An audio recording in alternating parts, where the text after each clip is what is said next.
They say you can tell a lot about a place by the way the rain falls. In my old hometown of Sacramento, it came down straight and hard, washing everything clean. But here in San Diego, the rain had a lazy way of drifting, like it couldn't decide whether to fall or float. I noticed that as I pulled my battered Chevy Impala to a stop outside my son's new townhouse, the wipers creaking their way through a fine mist.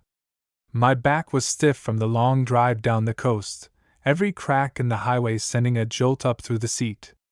Stepping out, I looked around the quiet street. The palms swayed gently, and somewhere nearby a dog barked, the sound echoing off stucco walls. I popped the trunk and hefted out my old duffel bag, still sturdy after all these years, even if the zipper stuck a little. My son, Matthew, was already coming down the steps, arms open and a practiced grin plastered across his face. "Dad! You made it!" he called, voice too bright, like he was auditioning for a toothpaste commercial. I watched him as he came closer. At 37, Matt still had that restless energy, always tapping his foot or fiddling with his phone. But something about him felt off, like the smile didn't reach his eyes, or maybe his hands shook just a bit too much when he reached for my bag. "I got it, Matt," I said, keeping my grip on the duffel. His eyes flicked away, nervous. "You sure?" he asked. "Long drive from Sacramento. 6 hours isn't so bad with good music," I replied. "But you look like you've seen a ghost. Everything all right?" "Yeah, sure, of course," he said, swiping a hand across his forehead. "Emily's making your favorite, chicken pot pie." The mention of his wife seemed to calm him a bit, but not much. As we walked toward the door, he leaned in close and whispered, "Dad, we'll talk tonight, okay? Just, let's get you settled first." Before I could ask what was wrong, the front door swung open and Emily stepped out, her dark hair pulled back in a loose ponytail, a smudge of flour on her cheek. She smiled warmly, real and welcoming. "Walter, you made it!" she called. I waved back, trying to match her cheer. Wouldn't miss Emily's cooking for the world. I meant it too. Whatever else you could say about my family, Emily was a gem. Inside, the place smelled like home, roasting chicken, herbs, the faint scent of cinnamon from something baking. For a moment, I let myself believe everything was fine.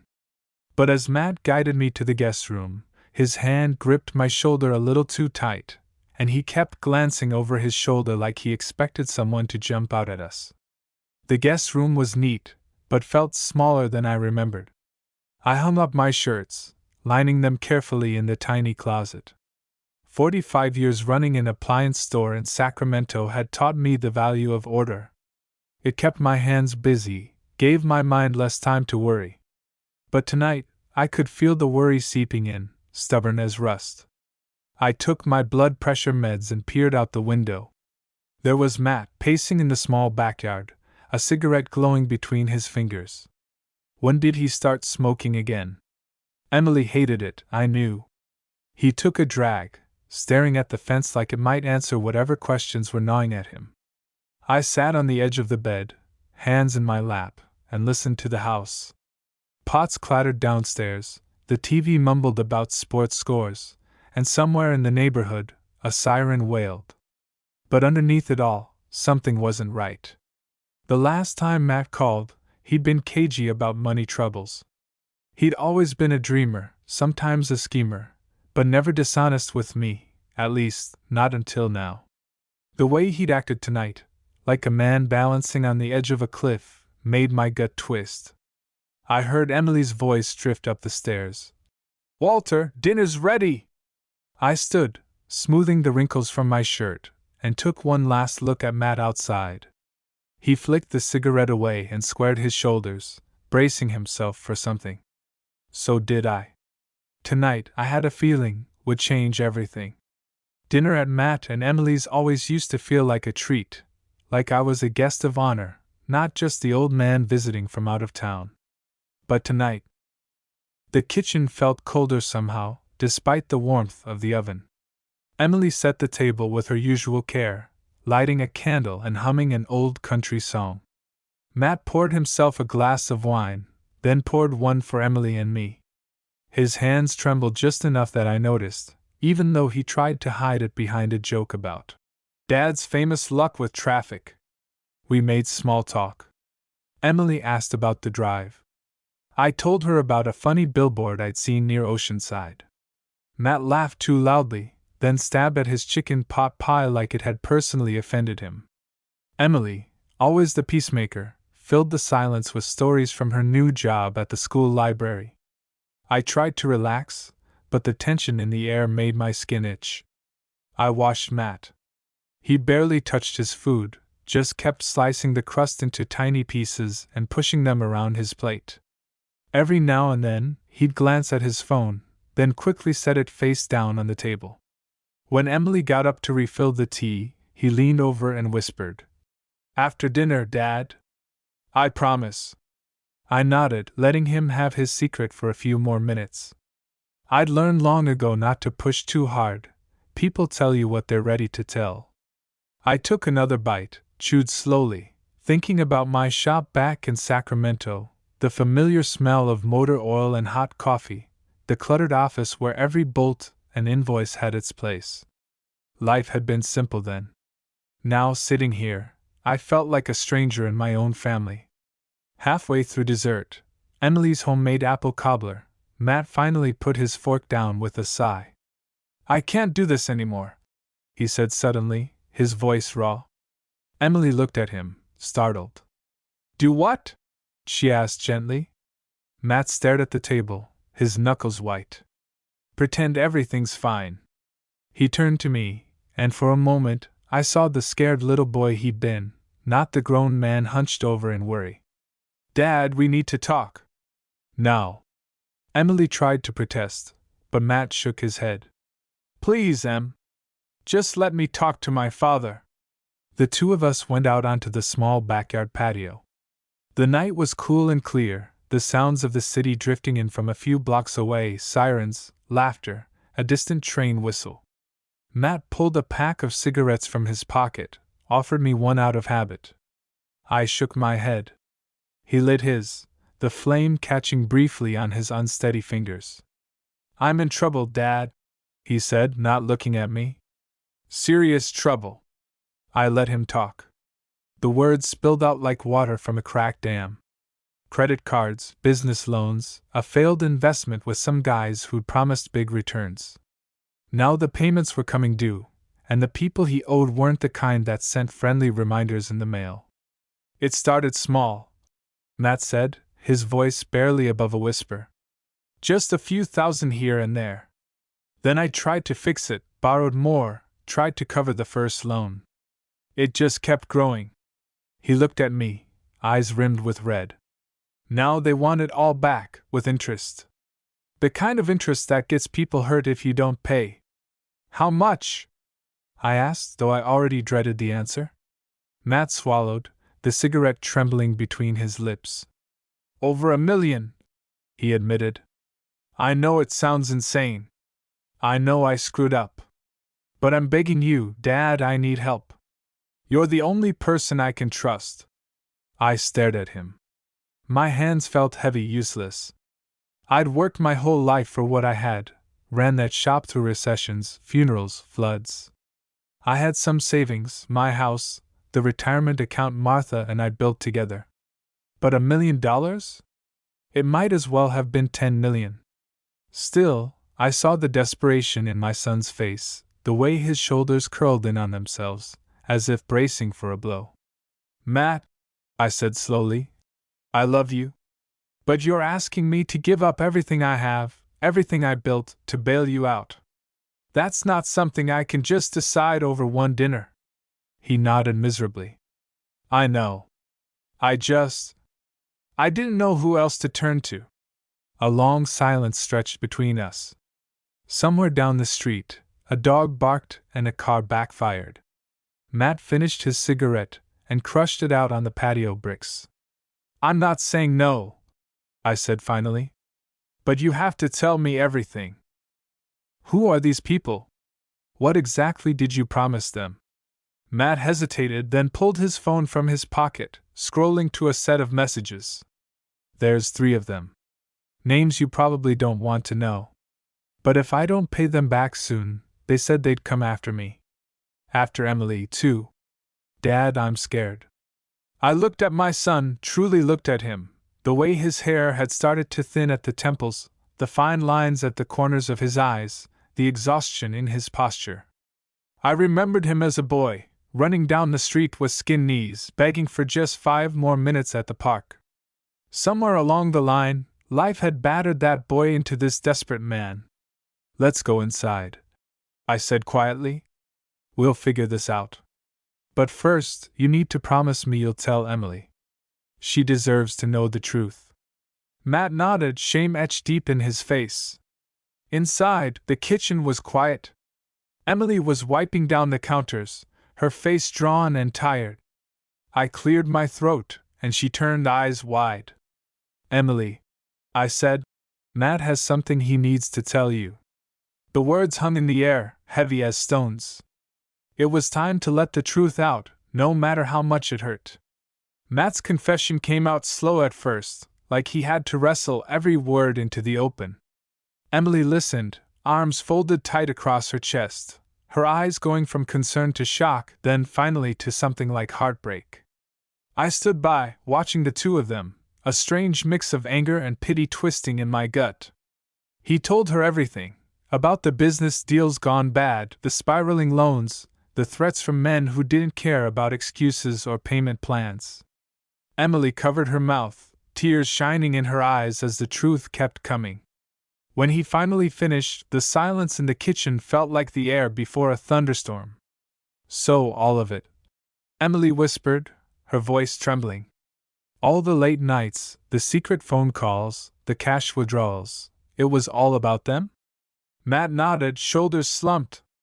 I thought I could fix it before you ever had to know. I was stupid. I'm sorry, Em. I'm so sorry. For a long time, none of us said a word.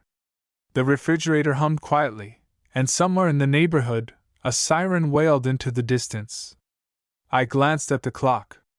It was just after 10, but it felt like the middle of the night. I cleared my throat. Emily, I know this is a lot to take in. But we need to stay calm and figure out what to do next. She didn't answer right away, just wiped at her eyes and stared at the tabletop. Finally, she spoke, her voice steadier than I expected. We need to go to the police. Matt's head snapped up, panic flashing across his face. No, Em, you don't understand. If we do that, if I go to the cops, they'll find out, and they'll come after you. After Dad. They told me what would happen if I tried anything. Emily let out a shaky breath, her hands twisting in her lap. Matt, we can't just pretend this will go away. You owe them $1 million. Even if your dad and I gave you everything we have, it wouldn't be enough. They won't just disappear. I nodded, stepping in. She's right, son. This isn't the kind of mess you can buy your way out of. These people don't play by any rules we know. If they're threatening your family, then you need to protect your family, even if that means trusting the authorities. Matt dropped his head into his hands. They know everything about us. He mumbled. Our address, where Emily works, your shop, Dad. They even mentioned you by name. He looked up, eyes wild. I never told them anything about you, I swear. I felt a chill run down my spine. It wasn't just Matt's problem anymore. It was ours. The idea that someone out there, some nameless threat, could reach into the safety of my family and tear it apart, it made my fists clench. Emily stood up suddenly, the chair scraping back across the tile. I can't do this, she said. I need some air. She walked out to the backyard, leaving the door half open behind her. The night breeze brought in the scent of wet earth and cut grass. Matt and I sat in silence. He looked smaller than I remembered, like the weight of his choices had pressed him down into something fragile and scared. Dad, he said quietly, if anything happens to me, promise me you'll look after Emily. Please. I put a hand on his shoulder. Nothing's going to happen to you, son. But we need to be smart about this. Tomorrow, we're going to get some advice from someone who's handled problems like this before. Not the police, not right away, but someone who understands people like these guys. I know a man, old friend from the army. He's worked security for big companies, seen his share of trouble. Matt nodded, his jaw tight. Whatever you say, Dad. Outside, Emily was sitting on the porch steps, hugging her knees to her chest. I watched her through the window for a moment. She looked so young, so lost. My heart ached for her, for Matt, for all the years I'd spent believing I could protect my family with nothing more than hard work and good intentions. After a while, I went out to her. She didn't look up as I sat beside her, just kept staring into the darkness. He's scared, I said softly. I know you are too. So am I. But we're not alone in this, Emily. We're family. That still means something. She took a shaky breath, and finally looked at me, tears streaking her cheeks. I don't know what we're going to do, Walter. Neither do I admitted. But we're going to face it together. The moon was high above the palms, painting silver stripes across the lawn. The world outside felt dangerous and unpredictable, but for a few moments, sitting there with Emily, I remembered what hope felt like. We went inside. Matt was asleep on the couch, or pretending to be. Emily and I locked the doors, double-checked the windows, and I'd put my old baseball bat beside the guest room door, just in case. I lay in bed, staring at the ceiling, thinking of Martha, wishing for her wisdom. The house was quiet, but my mind was racing. How far would I go to save my son? How much would I risk to keep us all safe? Tomorrow, I'd have to decide. I barely slept that night. Every creak of the house, every gust of wind against the window, had me reaching for the bat I'd placed by the bed. At some point, the rain started again, drumming a restless rhythm on the roof. Around 4 a.m., I finally gave up on sleep. I made coffee the way Martha taught me, strong, just a splash of milk, then sat by the window and watched the first gray light creep over the neighborhood. Matt shuffled in around sunrise, dark circles under his eyes.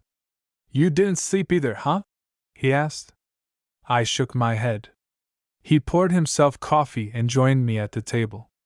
For a while, we just sat in silence, two tired men waiting for courage to catch up with fear. By mid-morning, Emily left for work. She was quiet, but squeezed Matt's hand and kissed my cheek before heading out. The gesture reminded me how much she meant to this family. Once she was gone, Matt and I sat down to make some calls. I dug out an old address book from my bag and dialed a number I hadn't called in years. Tom, it's Walter Benson. I need a favor, a big one. Tom Jenkins had been my commanding officer back in Nam, and afterward he'd worked security for half the tech companies in California. If anyone knew how to handle dangerous people without getting the police involved, it was Tom. He listened as I laid out the basics, leaving out some of the uglier details, at least for now. I can meet you this afternoon, Tom said. Bring Matt. I want to look him in the eye. We'll talk at O'Reilly's Diner, back booth, 3 p.m. sharp. The hours crawled by. I tried to keep Matt busy, helping him patch a broken fence post, sorting through bills, anything to keep his mind off the phone that never stopped buzzing with messages he refused to answer. By 2:30, we were on the road. O'Reilly's Diner was a throwback, all red vinyl and checkered floors, the kind of place where the coffee never runs out. Tom was already waiting, a mountain of a man with a crew cut gone gray. He shook my hand, then sized up Matt with eyes that missed nothing. After introductions, Tom cut right to the chase. Walter says you're in trouble? Tell me what kind. Matt looked down, embarrassed, but repeated most of what he told me. Tom listened, arms folded, then asked pointed questions. How much money? What kind of threats? What exactly these men said? Tom frowned. This is organized crime, son. Not your average street thugs. The best thing you can do is document everything: calls, messages, any contact. Make copies. Don't try to negotiate. If they make contact, you say nothing without legal advice. Matt swallowed hard. But if we go to the police, they'll know. They said they'd hurt my family, my wife, my dad. They know where we live. Tom nodded. That's why you need to keep your routines unpredictable. Change your routes. Never be alone if you can help it. Walter, you got a safe place you can go for a while if things heat up? My place up north, I said. But I'm not running unless I have to. Tom handed Matt a burner phone. Use this for anything related to those men. If they call, record it. And Walter, don't let your guard down, not even for a second. The meeting ended with a promise. Tom would run some background checks and see what he could dig up. As we drove home, Matt was quiet, his knuckles white on the steering wheel. That evening, Emily cooked again, her way of fighting fear with routine. After dinner, Matt surprised us both. Dad, would you come out for a beer? There's a place down the street, Charlie's Taproom. It's quiet. I need some air. And maybe just talk. Emily looked worried, but I squeezed her hand. We'll be careful, I promised. Charlie's Taproom was the kind of bar where the regulars all knew each other. The wood was scarred and the jukebox played old Springsteen, but it felt safe, familiar. Matt and I sat at the bar, nursing pints. For the first time in days, he actually seemed to relax. We talked about baseball, old fishing trips, even laughed a little. But even as I let my guard down, I noticed the bartender, a heavy-set man with a silver beard, watching us with careful eyes. When Matt excused himself to the restroom, the bartender leaned over. You Walter Benson? He asked in a low voice. I nodded, suddenly wary. He wiped a glass, voice barely above a whisper. Listen, I don't know what kind of trouble your boy's in, but a couple of rough-looking guys came around earlier, asking about you. You and your son should get out, now. My heart thudded. Why are you telling me this? He shrugged. Had an uncle in a jam once. No one warned him, and it cost him everything. Just go. Through the kitchen. Back door leads to the alley. Don't look back. Matt returned just as the bartender's warning finished. I grabbed his arm. We're leaving. Now. No questions. He didn't argue. We slipped through the kitchen, out the service door, into the cool night. In the alley, I caught my breath, the smell of fried onions and cigarette smoke swirling around us. We didn't stop until we reached the next block. For the first time, I saw real fear in Matt's eyes. He realized this was bigger than anything he'd ever imagined. And now so did I. We moved quickly, sticking to the side streets, away from the lights and curious eyes. Matt kept glancing over his shoulder, breathing hard. What just happened? He hissed as we rounded the corner near a closed-up bookstore. Who was that bartender? Someone who did us a favor, I said, pulling him along. Doesn't matter why. What matters is we keep moving and keep quiet. For a while, we walked without talking, each lost in our own thoughts. My mind raced. If those men were close enough to ask around at Charlie's, then it was only a matter of time before they tracked us somewhere else. I thought of Emily, home alone, trusting us to keep her safe. I'd promised Martha, years ago, that I'd look out for our boy. But how do you keep a promise like that when the enemy is invisible, ruthless, and everywhere at once? We ducked into a small all-night diner. The waitress, skinny, silver-haired, with the tired patience of someone who'd seen it all, didn't even blink when we slid into the corner booth and kept our coats on. She poured us 2 coffees without asking. The hum of the refrigerator, the clatter of plates, the murmur of truck drivers at the counter, all of it was comfort and camouflage. Dad, what do we do now? Matt finally asked, his voice raw. We sit tight. We wait for Tom to call. No sense running home if they're watching the place. He nodded, staring into his coffee like it might tell him the future. My phone buzzed. For a moment I panicked, then realized it was the burner Tom had given us.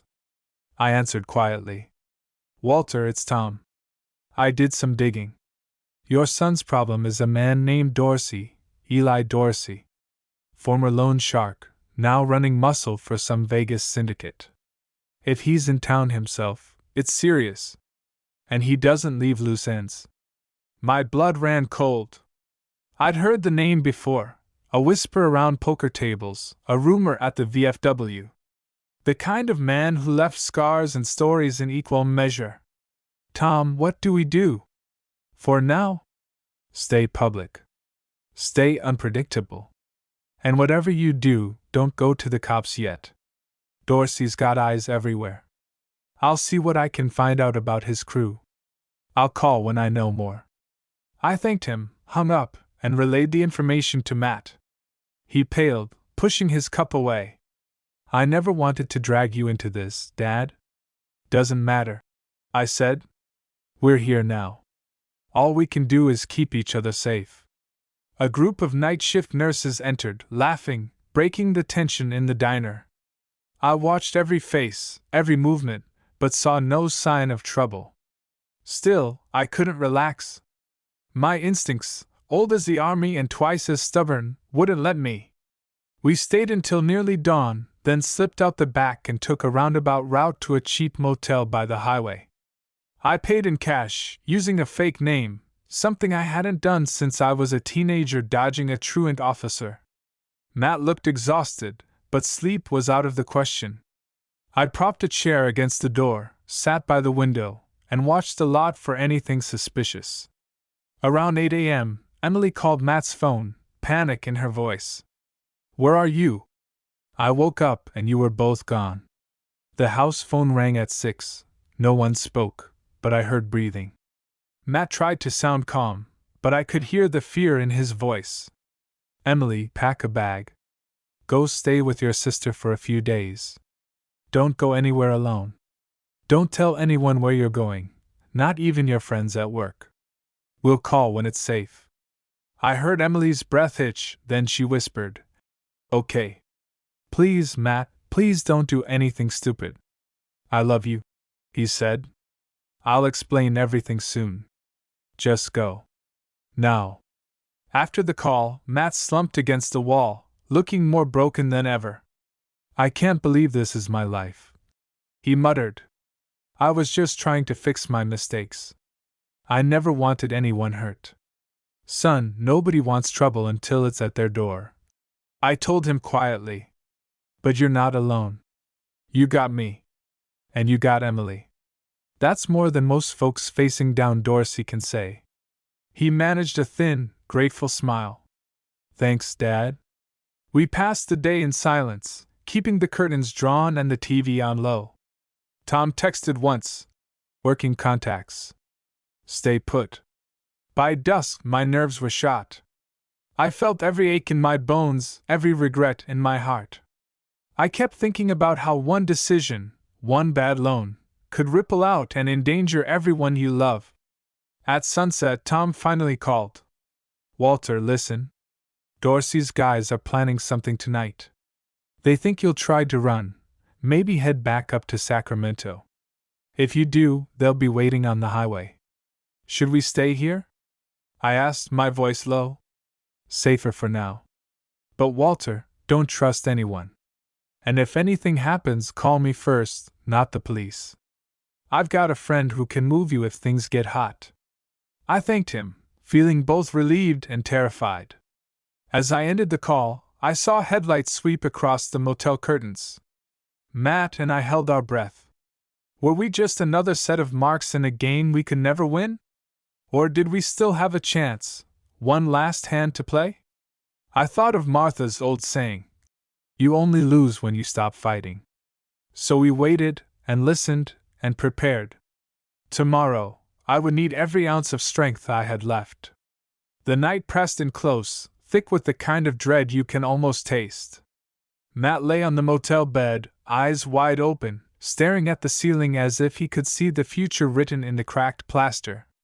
I stayed by the window, every sense straining for sounds, a car door, footsteps, any sign we'd been found. Time crawled. Every minute felt like an hour. Around midnight, Matt's phone vibrated on the table, the harsh buzz slicing through the silence. He grabbed it, eyes darting to me before he answered. The voice on the other end was low and rough, a stranger's tone that sent chills down my spine even from across the room. "Matthew, you're making us nervous." That was all I could hear, but Matt's face drained of color as he listened. "Yes, I know. I'll get it. Just give me time. Please." A pause, then the click of the call ending. Matt set the phone down, hands shaking. "They know we're hiding," he said, his voice barely above a whisper. "They said if I don't meet them tomorrow night, they'll come after Emily. And you. Did they say where?" I asked, my own heart pounding. "Pier 17. The old freight yard, midnight. Alone." He looked at me, haunted. "Dad, I can't do it. They'll kill me, or worse." I sat next to him, putting a hand on his back. "You're not going alone. Not while I'm breathing." My mind raced for a plan, but every idea seemed like suicide. We couldn't pay, couldn't fight, couldn't trust the police. That left one thing: outsmarting the devil. The hours ticked by, every sound in the parking lot setting my nerves on edge. Just before dawn, Tom called again. "I've got a man, former FBI. He owes me a favor. His name's Logan Pierce. Meet him at the 24-hour diner on 9th at 11 a.m. He'll help you set up." Matt and I drove out as the sun rose, the world looking deceptively normal, kids riding bikes, sprinklers watering tidy lawns. But under the calm, everything was different. We found Logan waiting in a booth, a quiet giant in a faded ball cap. He spoke softly, but with the certainty of someone who'd seen the worst and survived. "You're walking into a trap, but we can use it. Here's what we do." He slid us a burner phone, a tiny recorder, and a folded map. "We record everything. If Dorsey or his men threaten you, we get it on tape. I've got backup watching the pier, but you can't tip your hand. Make them talk. Stall if you have to." Matt looked like he might faint. I gripped his shoulder, grounding him. "We do this together, son." Logan outlined the plan again, drilling every step until even Matt could recite it through clenched teeth. "Whatever happens," Logan said, "don't run. Let them believe you're scared but willing. That's when men like Dorsey get careless." Back at the motel, we waited. Emily texted, "Safe at my sister's. I love you. Please come home." I typed back a quick reassurance, heart aching for the mess I'd brought to her door. Night fell hard and fast. At 11:30, Matt and I parked 2 blocks from the freight yard, the old piers hulking like skeletons against the bay. The air smelled of salt and rust. We moved in the shadows, keeping to the plan. When we reached Pier 17, the place was deserted, but the hair on my arm stood up. Dorsey appeared from the gloom, flanked by 2 men, one skinny, one built like a bulldozer. He smiled, a cold, shark-like grin that never touched his eyes. "You have my money?" he asked. Matt's voice trembled. I need more time. Please. I brought a down payment." He offered a thick envelope, stuffed with every dollar we could pull together. Dorsey took it, weighed it in his hand, then tossed it to the ground. "This is nothing. Do you think I'm stupid? Look, just give me a week." Dorsey stepped closer. "You already had your chances." He turned to me. "And you, old man, do you think your army tricks are enough to save your son?" My anger flared. "You're not touching him. Or his wife. You want your money? You'll get it. But if you touch my family, you'll have the feds breathing down your neck before sunrise." Dorsey laughed, but I saw something flicker in his eyes, a hint of caution. "You've got guts, Grandpa." I'll give you that. But guts don't pay debts. Behind me, Matt pressed the recorder, hidden in his jacket. Logan's plan depended on Dorsey making threats, and he was delivering, talking about consequences, hinting at accidents, if the debt wasn't paid. The tension was so thick I could barely breathe. Dorsey leaned in, whispering, "Last chance. Tomorrow midnight. Bring the rest. Or you'll see what happens to heroes." He melted into the shadows, his men following. Matt and I stood alone on the pier, hearts racing, every instinct screaming to run. Logan's car headlights flashed in the distance, our signal to go. We hurried back, silent, shaken but alive. In my pocket, the recorder held every word, a lifeline we'd have to use if we wanted to get out with our lives. Tomorrow would be the end, one way or another. The next day crawled by in a haze of exhaustion and nerves. Matt barely spoke. Every so often, he checked the little recorder, as if afraid it might erase itself.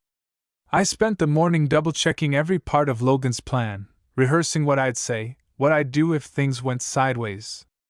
Outside, the city carried on, kids walked to school, garbage trucks rumbled past, the world turning, indifferent to the storm in our lives. By nightfall, Matt and I were ready, or as ready as two desperate men could be. Logan met us one last time outside a shuttered gas station near the pier. His jaw was set, and his words were few. "The feds are listening. The audio you got last night was enough to open a case. They're watching Dorsey. But you need to stall him tonight. By just a few more minutes, and they'll swoop in." Matt swallowed hard. "And if they don't?" Logan didn't blink. "They will. But if anything happens, I'm less than 30 seconds away." We walked through the fog down to Pier 17 again, every step echoing in my chest. Dorsey was already there, pacing by the water like a wolf. His men hung back in the shadows. He spotted us and grinned, teeth flashing in the dim light. "You brought it?" he barked. Matt took a shaky step forward. "It's not all here. Just let me explain." Dorsey's patience snapped. He grabbed Matt by the collar, yanking him close. "I'm tired of games," he growled. "Tonight's the last time you see the sun if you're lying to me." That's when I stepped forward. "You want to make an example of someone, do it to me. But let my son go. You'll get your money, just not tonight."